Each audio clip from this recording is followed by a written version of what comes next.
Hey guys, it's Shades here. Welcome again to Shades' Soapbox. I know, it's been a while since I've done one of these, hasn't it? But I think it's time for an update on the hashtag kickVic campaign I brought up recently in the Oron reviews. For those who didn't watch that episode and don't know what's going on, voice actor Vic Mignogna has been accused of homophobia and sexual assault against minors. When I first mentioned this, I was not really fully on board since I wasn't sure how bad this really was. Since then, there have been more stories told, and at this point, I have to firmly side on the kickVic camp here. Not only are there more stories out there that can be debunked, but even my wife, Lady K, has had her own. Nothing as bad as others out there, but his touchy-feely nature can really send the wrong message. But there's now another aspect of this that needs to be discussed. One of these stories came from popular cosplayer and actress Jessie Pridemore, who shares a story about how she was possibly raped by a different voice actor, and then was later hit on hard by Vic Mignogna. Now, the part about Vic is pretty damning, but it's the first half of the story that I kinda have to discuss. Because while she did not reveal the name of her supposed assailant, said supposed assailant came forward on his own accord to tell his side of the story.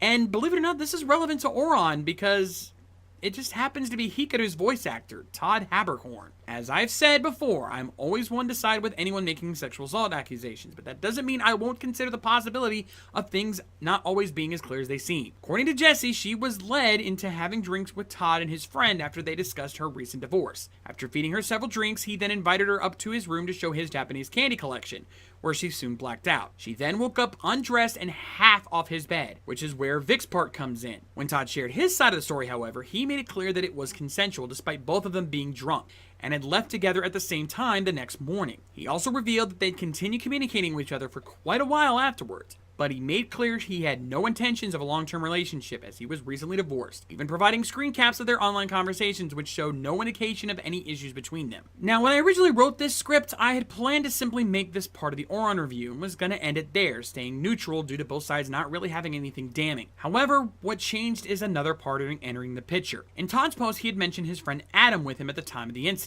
Well, said Adam Sheehan, has spoken up as well, and he sides with Jessie, showing evidence that Todd made this post simply to cover his ass, and has stated that Jessie's story is more accurate to what happened that day. While Todd does agree Vic is in the wrong as well, this doesn't really paint Todd as being much better in this case. So yeah, it's looking like I have to side with the victim on this one. Again, I don't like to throw a VA under the bus, but Todd outed himself when he didn't need to. This was about Vic, and Todd decided to make it about him, thus putting himself in the crosshairs of fans who are happy to take him down. Getting kind of ridiculous. Combined with the other stories I've seen and even other voice actors supporting the kickVic campaign, makes it clear that this has gone on way too long and needs to be dealt with. I'll be honest, folks, this is a hard spot for me. Me speaking out like this is very likely to put me at risk. If voice actors think I'm willing to call them out for stuff like this, they may not be inclined to do interviews with me. So I'm taking a big chance here. It's one thing I look forward to. But I want to make it clear, I know 90 to 95% of voice actors out there are good people. I've met many of them, and I've never gotten a bad vibe off of most of them. Vic is the only one. But everyone else I've spoken to has been cool as hell. I've never gotten any bad vibes off of anybody.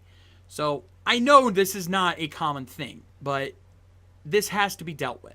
This has to be addressed. We have to get the bad apples out of the bunch, or else it's going to bring the whole industry down. So this is my reach out to anyone else who understands this. Anyone else who hears this. Don't judge every voice actor, but when it's evident there's something going down, we have to be willing to take a stand and call it out, or else things will never get better. Anyway, that's my thoughts on this. I want to hear what you folks have to say. Let me know what you think about the situation in the comments down below. Don't forget to like this video if you enjoyed it, share it with your friends, and subscribe if you want to see more from my anime takeover reviews. But in the meantime, that's going to do it for me here today, folks. Hopefully you guys enjoyed. Hopefully I won't have to get on the soapbox again for quite a while. But until then, I'm the Shades, and we'll see you next time. Rock on!